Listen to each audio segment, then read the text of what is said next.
welcome back to the Spurs Insider Podcast from the soundproof, highly secure Spurs Insider Podcast headquarters. We have had an entire week off. Gentlemen, we had 5 days off. The beat writers did from any kind of Spurs activity at all in terms of games. How have you guys dealt with the time away from at least the arena? There were a couple of practices. Number one, you said an entire week off and then 5 days. I don't think you know how time works. Okay. He qualified it, though. He said from any game activities. We didn't have the entire week off, but any game activities. But it's still only 5 days, not a whole week. We are back here with sports editor Nick Talbot, the beat writing duo of the great Tom Orsborn and the also present Jeff McDonald. I am your host, Mike Finger. We are heading into the kind of second act of the Spurs season. That first 20-some odd games led us to believe that they're not a playoff team, but it ended with kind of style. The Houston Rockets game that they've won since the last podcast officially when the NBA denied the protest, and then quite a barn burner against the Sacramento Kings. White knuckle affairs. Right. I don't like to be the rain cloud on everything, but you're about 4 points away from they lost both those games and everything's still terrible. So correct. But I guess they didn't. They got the W's. They know how to play a close game, that's for sure. Yeah, finally. Yeah. Maybe that's what you take out of it. Yeah, down by 9, and what was it against Sacramento? About a minute 50 left. Our friend Jordan with the Spurs, who pulls up all kinds of stats for us, I think he pointed out it was the only time in league history that a team was trailing by 8 points or more in the last 2 minutes, 2 times in a row and won both games. I mean, that's pretty esoteric, but it's tough to do to pull those kind of comebacks off 2 games in a row. And to Jeff's point, we could easily be talking here about how this team has to come to grips with the fact that they're not going to be a playoff team, and this is going to be a weird whole rest of the season where they have no hope. But it seems like heading into, we are taping this at the secure location a few hours before the Spurs return to action against the Cleveland Cavaliers, who Jeff informed me before the podcast, no longer employ LeBron James. Yeah, that's. I didn't know why you were going. I just want to let you know. I see. LeBron don't work there no more. That's disappointing. But actually, you're contractually obligated to refer to them as lowly Cleveland Cavaliers. That's their full name now. Well, after the Rockets game, which is officially a victory, and that Kings way too dramatic comeback for the Spurs. I mean, if you beat the Cavaliers tonight, there's a chance the Spurs are just a game out of like 7th place in the Western Conference. So how would you categorize where the Spurs stand? What their realistic hopes for the rest of the season are going into this? I mean, they kept themselves in it up to now. I mean, if we're sitting here talking about a terrible 3-game losing streak, then they didn't keep themselves in it. So at this point, they've given themselves a chance, but there's still a lot of heavy lifting to do before you can really feel super great about them finishing 7th or 8th. Yeah, you can't say the worst is over with that rodeo road trip looming. I mean, it could. I don't envision another 8-game losing streak, but there's going to be rough patches for sure. This is the part of the schedule, and it doesn't last very long, but having just played Sacramento, having 5 full days off where they had, a couple practices, but really didn't do a whole lot? 2 practices. This is the part of the schedule where you could kind of take advantage of what's in front of you. They've got Cleveland. They've got Tom, you're making the Mexico City this trip to play the Suns, who are kind of fading a bit lately. This is a chance for them to at least kind of get back towards 500 and get into the mix. But like I said earlier, it doesn't last long because there's other Western Conference teams waiting, and the schedule doesn't have many dips in it. You follow Houston. You follow Phoenix with Houston, a game at Houston. So it's going to be something on the line. Elsewhere on the schedule, though, you got Detroit coming to town, and there's just no way they're going to lose to Detroit. Right. Yeah. And if they do, it'll be a close game. It'll be close, yeah. There's no way. I guarantee you the Spurs will not set another record for worst loss in club history to the Pistons. Yeah. I'm going to go out on a limb there. If they lose, it will be within 34. Yeah. Actually, they better win that game. Right? That's bad. I think past that, there's like Golden State at home on New Year's Eve and Oklahoma City at home. These aren't like surefire. Nothing's a surefire win with the Spurs, but they're winnable games for the next few weeks. At Memphis before Christmas. But never would lose to Memphis. You got Dallas after Christmas. You can't really circle a game and say it's a slam dunk for these guys. Right.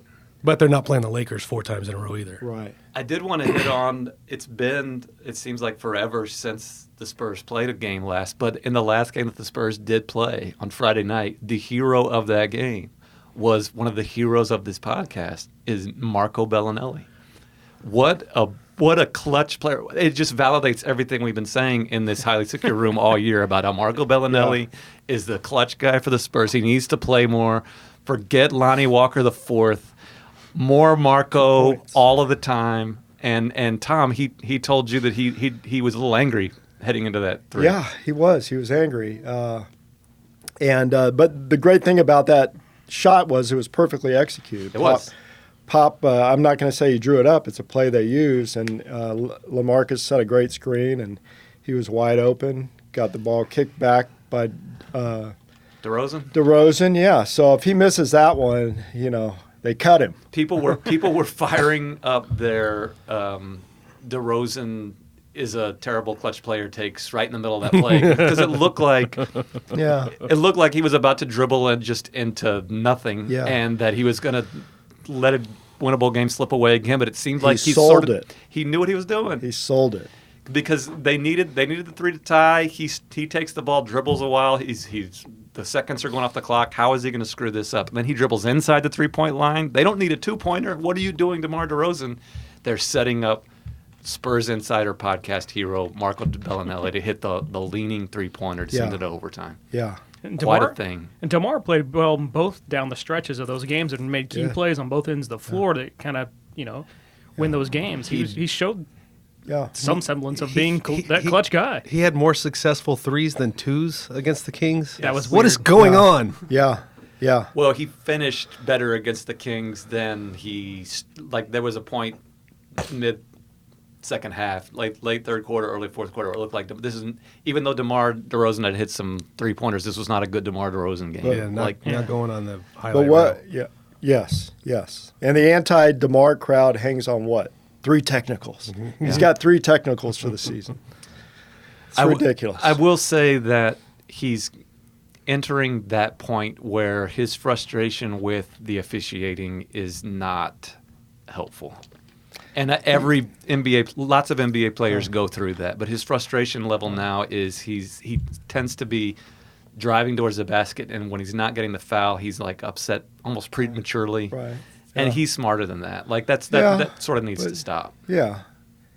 He finished with 6, 7, 8 last year, I think. Yeah. He claimed that the third one he got against the Kings was on behalf of the team. That he was tired of the collective group not getting calls. That's what he said. Mm-hmm. Yeah. Where does he stand? Where does the rotation stand? And Jeff has mentioned this before, that Papa likes to look at seasons in terms of 20 games, or coaches like to look at seasons in quadrants. They're just past that first quadrant now. You got DeJounte Murray, who apparently doesn't have a minutes restriction anymore. Has the rotation taken a shape that's different than it was to start the season? What have been the biggest changes? I mean, Murray would be the biggest change. Yeah. Right? I mean, he wasn't moved to the bench because of a minutes restriction. He was moved to the bench because that seemed to make more sense with the way the season was going. And it looks like he's going to stay there, and so he's not on a minutes restriction, but his minutes might be limited on a game-to-game basis by the fact that he's coming off the bench.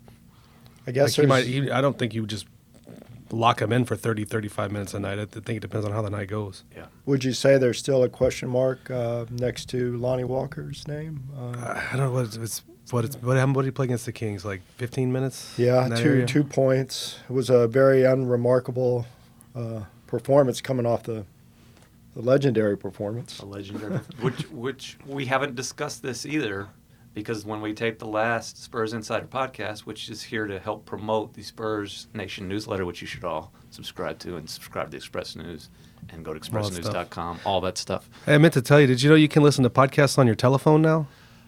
This is big news. I was vaguely aware of this, but have you figured out how to do that? Yeah, I have. I've been listening to other podcasts that are not this one.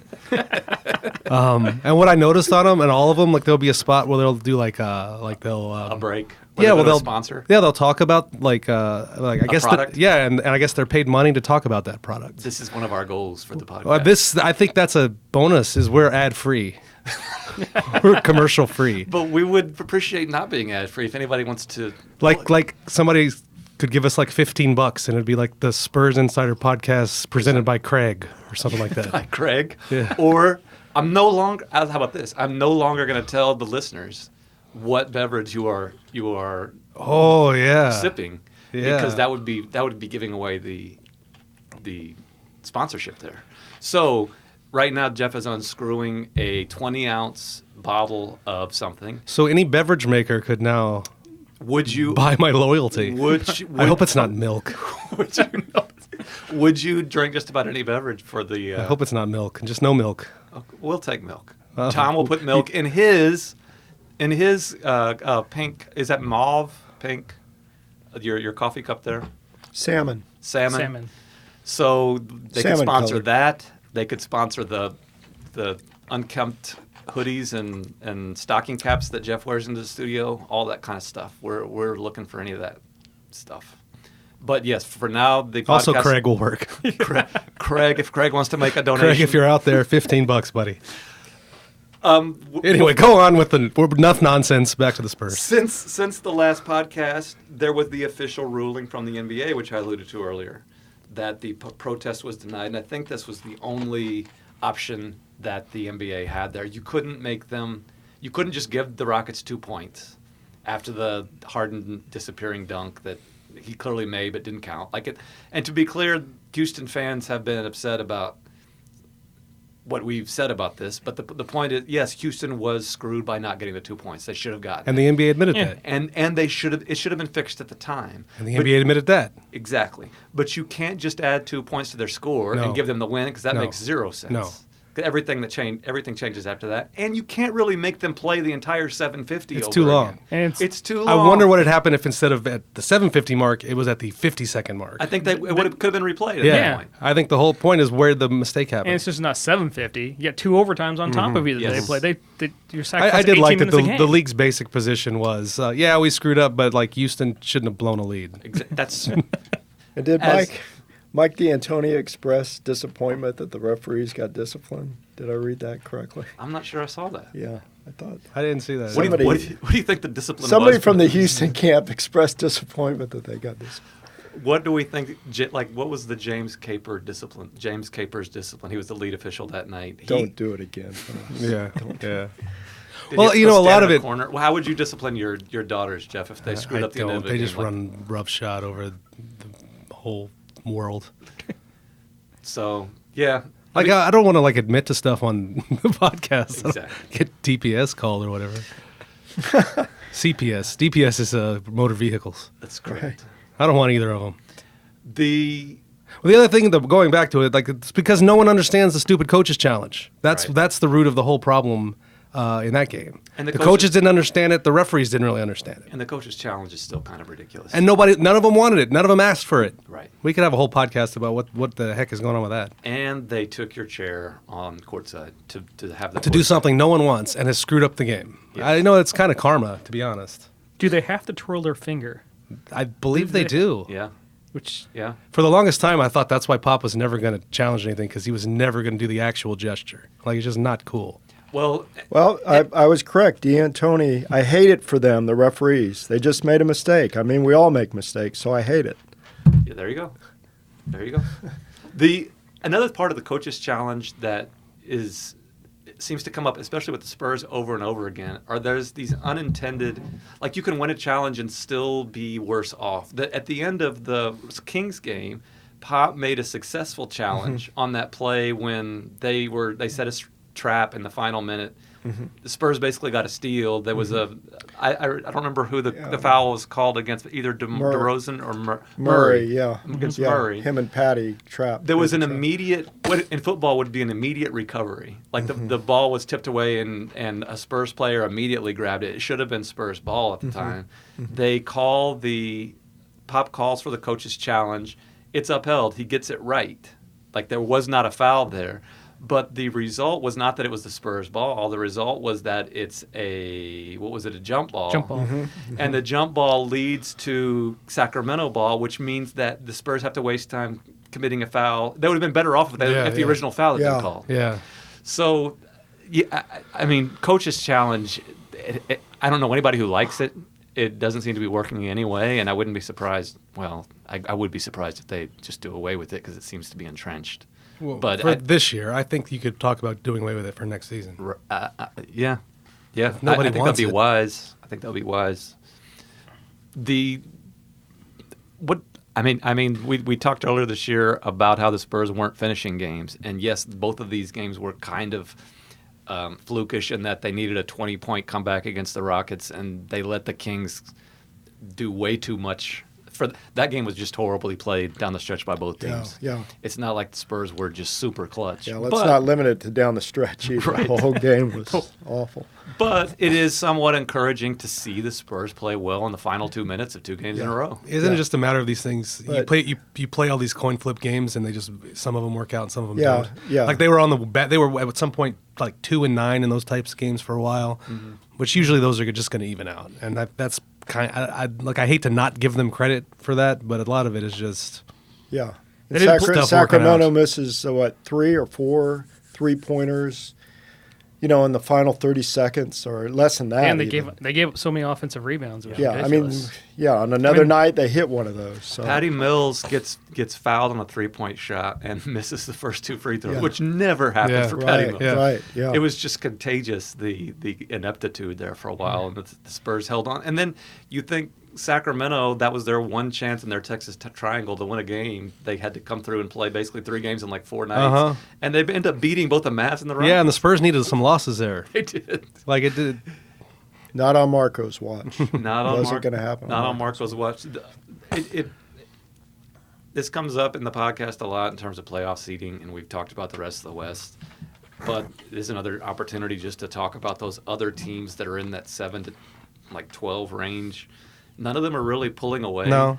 But Sacramento looks pretty good. Yeah. But Lately. they tend to do this all year. Like at one point, Phoenix looks great and Sacramento looks terrible. Now they've kind of switched directions. One thing I know, Jeff, you're new to podcasts and you're just figured out you could listen to them on your phone. But something that should be pointed out, the listeners cannot see you. So when you make these big hand motions, what Jeff was doing earlier was moving his hand up and down in a fluctuating manner. And I'm not sure the listeners were able to. When you say the Kings do this, like they can't see that. My Lord, you're pedantic. Can we go on? Okay. That's an excellent word for it.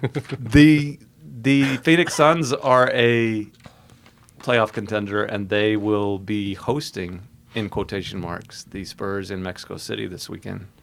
Tom, you're going to be covering that one.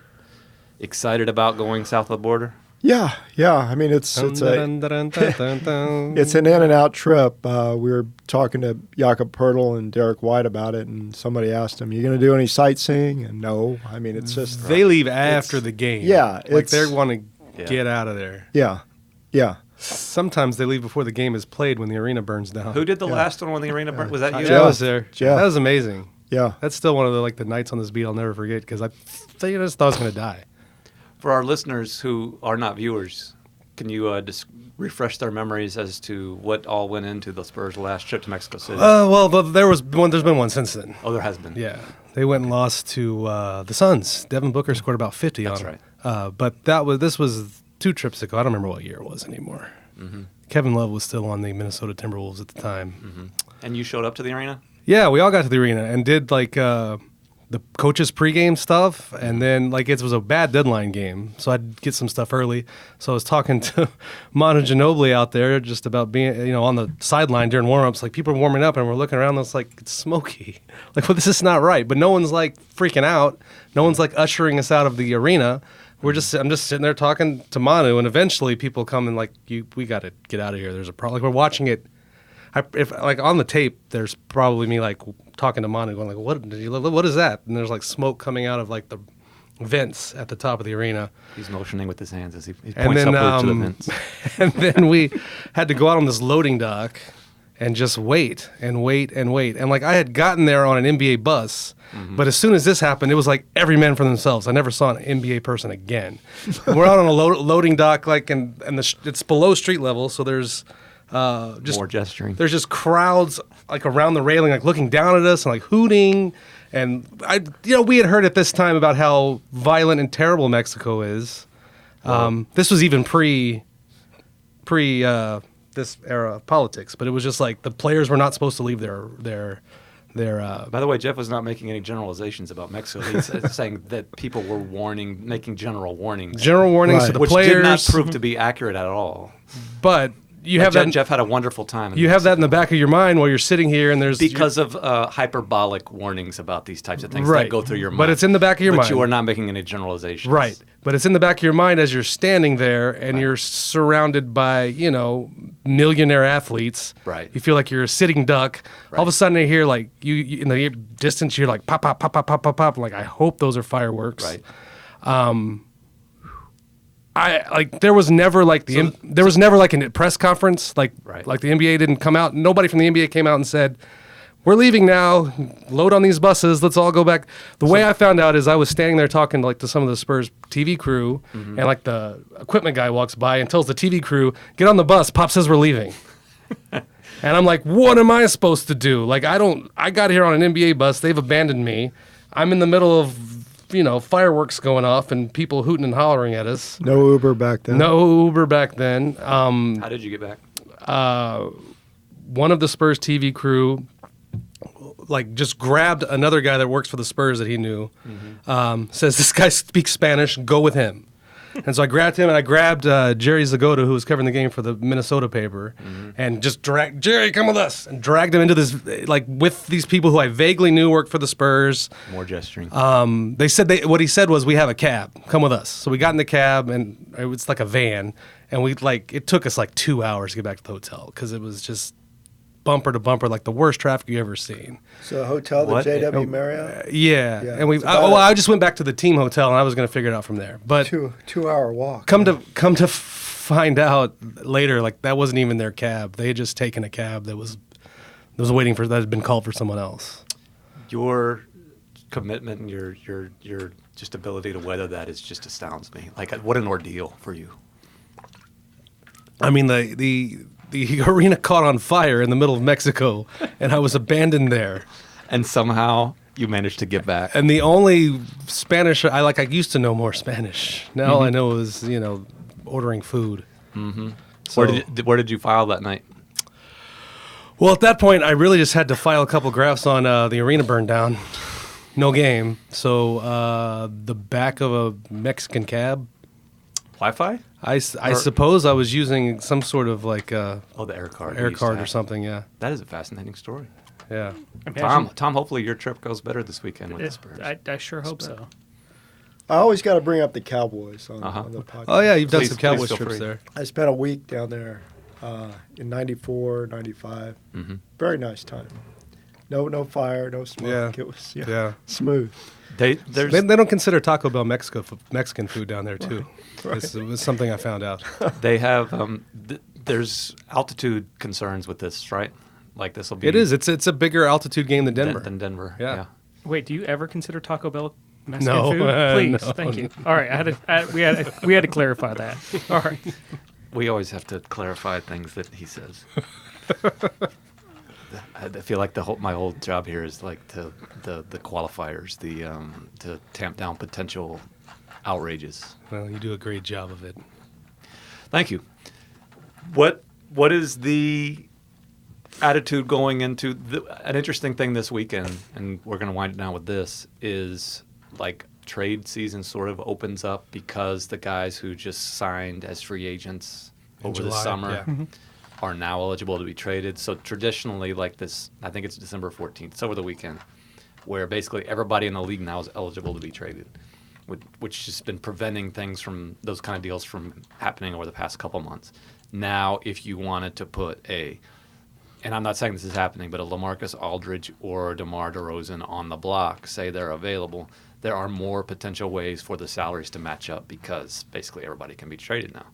What do you think is a realistic target date for Greg Popovich, R.C. Buford, Brian Wright, any of these decision makers to say, if we're not a contender by this time, then we need to really consider making these types of deals. Trade deadline, maybe late January. You start looking that way. So I don't think there's any reason to sort of rush into something. Right. Tom, you wrote something about DeMar being becoming more of the veteran leader on this team. Do you think that plays into how they view him and how they kind of consider whether they want to keep him here not only for the rest of the year but past that? Probably not.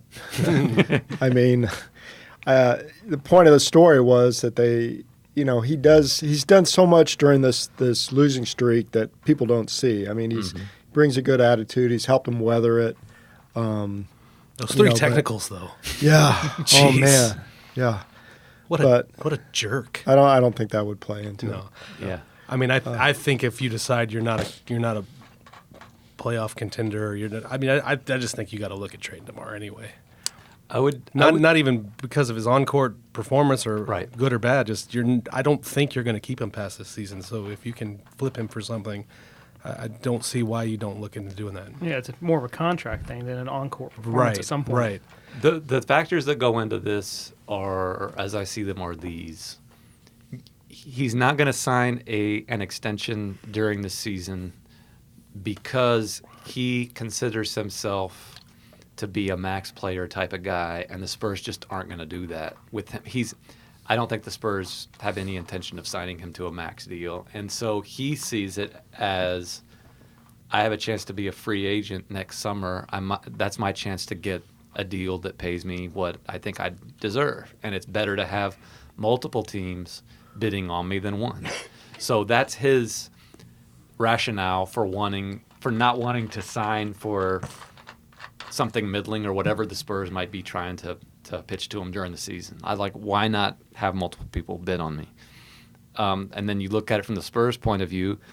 Sure, we could lock him up now if you give him a max. He's not going to turn down a max deal probably right now, but there's no reason to do that, to lock him up into that, because I don't think he's a max player anymore. So if you're going to let him go on the market, which it seems like DeMar wants to do, and the Spurs probably, they're not going to lock him up before that. So then your choices are either let him go for nothing or try to get something for him. And I think if they let him go for nothing, the problem is they're still probably an over-the-cap team. Mm-hmm. So you can't say, oh, he goes away, his $27 million go away, you can spend that on somebody else. That doesn't work that way. They're over the cap. They wouldn't be able to sign a $27 million player. So you could probably shed his salary, trade some other salaries, create a but for who? Right. Because this isn't this. It's not a good free agent market next summer. And the Spurs aren't a big free agent destination. I don't know if I'm breaking news here. So there's nuance to it. It's not like the Spurs are saying we have to trade DeMar DeRozan. We need to get rid of this guy. They value him up and down the power structure with the Spurs, from the locker room to the front office to the coaching staff. Everybody has great things to say about DeMar. They're not trying to get rid of a clubhouse locker room cancer or anything. Of course not. No. But it just seems to be the type of thing that's going to be considered and probably will be considered if the Spurs don't just – I think the only way you don't do this is if they all of a sudden win 10 of 11 games and become like a legitimate either playoff team or even better than that. Yeah, I think if they can talk themselves into we have a chance to make the playoffs, then they might be able to talk themselves into, well, then we have to keep DeMar around. Right. And I'm not saying that's the right way to look at it. Right. But I think they can talk themselves into that. And LaMarcus is another player who teams would be interested in. The deadline isn't as urgent there because he's signed for another year beyond this season. Yeah. And that'll become guaranteed, I think, relatively soon, within the next month or so. So those are things to look forward to the rest of the season. We will be back with another Spurs Insider podcast within the next week or so. Hope everybody out there is enjoying your holiday season. And until the next time, take care of each other and keep it real.